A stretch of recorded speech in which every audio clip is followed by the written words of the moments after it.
The irony monster is not embodied, I should say that right away, and it's not so much an agent as it is a logic, but it creates an agency effect as powerful as any of the old gods, because when it strikes, we cannot help feeling that we are in the presence of a force, even if all signs point to contingency. In this sense, it is randomness with a purpose, and as such, it might be the most fearsome of the cosmic forces. Its victims are countless. I will just name Oedipus and King Lear and Kleist's Penthesilea for now. It is without a doubt right now circling the United States, although we don't yet know on whom it will pounce. Could be many, many potential victims. Like the God of the Old Testament, it is all-powerful, it is capricious, it has a distinct cruel streak, and we must submit to it because we have no choice. Unlike that God, it is not loving, rarely merciful, frequently entertaining, and has dictated no sacred text, though much of the world's finest stories pay homage to it. It has no temples, but we all, I suspect, sacrifice to it in one way or another. It is the deity of the future perfect. It determines what anything will have meant. The irony monster lurks whenever anyone enters a state of unwarranted certainty, and needless to say, most states of certainty are unwarranted. It circles overhead whenever you forget that you do not and cannot know the future. In this regard, irony, or the threat of this irony, is part of the price of living in time. We all speculate on the futures market. We invest in what meaning we can get a hold of. We're hoping for dividends. And the irony monster, to stay within the economics metaphor, is the ultimate Keynesian animal spirit of meaning. In the Dialectics of Enlightenment, Adorno pointed out that all sacrifices to the gods are strategies to manipulate them, to get a good deal without the gods realizing that they've been cheated.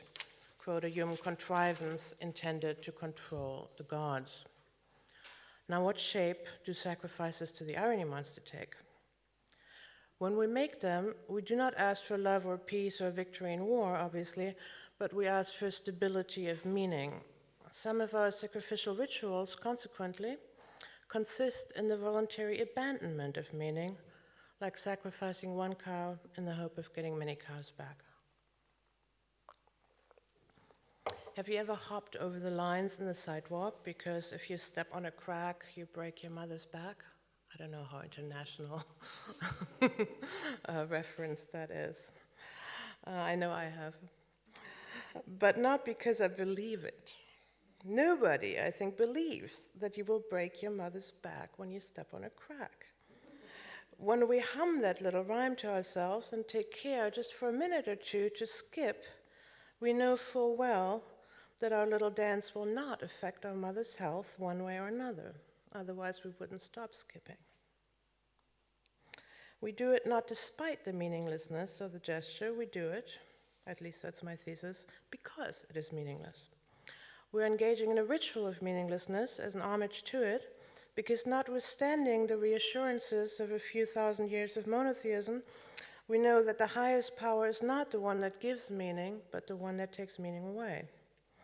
And this, I believe, explains the persistence of superstitious rituals in an age where their original rationales, if there were any, have long disappeared.